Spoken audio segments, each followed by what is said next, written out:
Naturalisasi gelombang 2 untuk timnas Indonesia. Target PSSI dari Jerman dan Belanda mulai terungkap.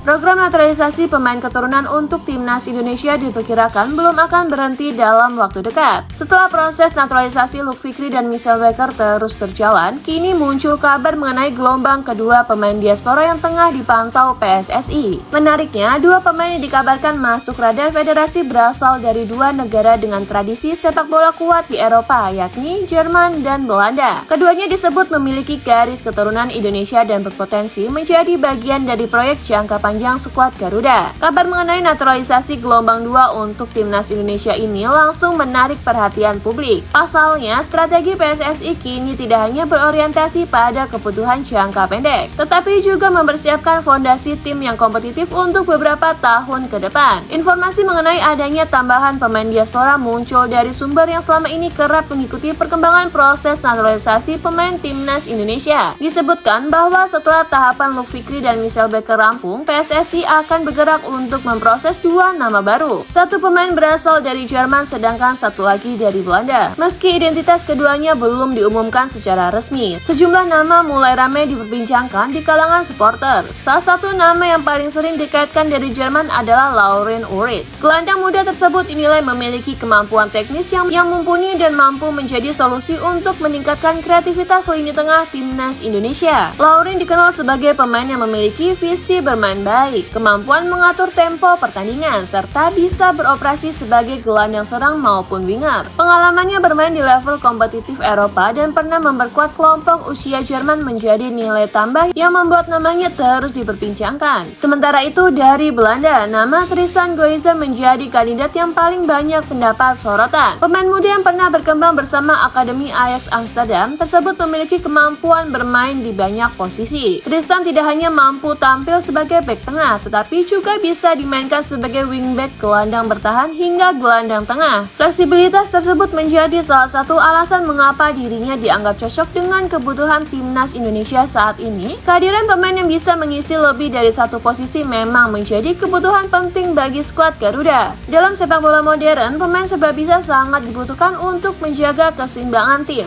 terutama ketika menghadapi jadwal padat dan resiko cedera pemain. Ketua Umum PSSI Erick Thohir sebelumnya juga telah menegaskan pentingnya memiliki kedalaman skuad yang kuat. Menurutnya, sebuah tim harus memiliki banyak opsi berkualitas untuk mengantisipasi cedera, akumulasi kartu, penurunan performa maupun kebutuhan regenerasi, ujar Erick Thohir. Pernyataan tersebut menjadi sinyal bahwa PSSI akan terus membuka peluang bagi pemain diaspora berkualitas yang memiliki garis keturunan Indonesia untuk memperkuat timnas. Program naturalisasi yang dijalankan saat ini juga memiliki orientasi jangka panjang. Federasi tidak hanya fokus menghadapi agenda terdekat seperti Piala AFF 2026 atau Piala Asia 2027, tetapi juga menyiapkan tim yang mampu bersaing secara konsisten di level Asia. Bahkan target besar menuju Piala Dunia 2030 menjadi salah satu alasan mengapa PSSI kini lebih selektif dalam memilih pemain naturalisasi. Pemain yang direkrut umumnya masih berusia muda sehingga memiliki ruang perkembangan yang lebih panjang. Jika nantinya bergabung, Laurens Ulreich dan Tristan Goizer berpotensi menjadi bagian dari generasi emas timnas Indonesia yang saat ini mulai terbentuk. Mereka dapat bergabung dengan sejumlah pemain muda lainnya yang telah lebih dahulu memperkuat skuad Garuda, seperti Jaizes, Justin Hapner, Nathan Choaon, Ivar Jenner, hingga Ole Romani. Persaingan di dalam tim pun diyakini akan semakin sehat. Setiap pemain dituntut menunjukkan performa terbaik agar mendapat tempat di skuad Garuda. Di sisi lain, kehadiran pemain diaspora baru juga dapat meningkatkan kualitas permainan timnas Indonesia secara keseluruhan. Semakin banyak pilihan pemain berkualitas, semakin besar pula peluang Indonesia untuk bersaing dengan negara-negara kuat di Asia. Hingga kini, PSSI belum memberikan konfirmasi resmi mengenai identitas dua pemain yang masuk dalam naturalisasi gelombang 2 untuk timnas Indonesia. Namun, munculnya nama Laurens Ulreich dan Tristan Goizer sudah cukup untuk membangkitkan antusiasme para supporter. Publik kini menantikan langkah lanjutan PSSI. Jika proses berjalan sesuai rencana, timnas Indonesia berpeluang mendapat tambahan amunisi berkualitas dari Eropa yang dapat memperkuat skuad Garuda dalam berbagai turnamen internasional pada masa mendatang.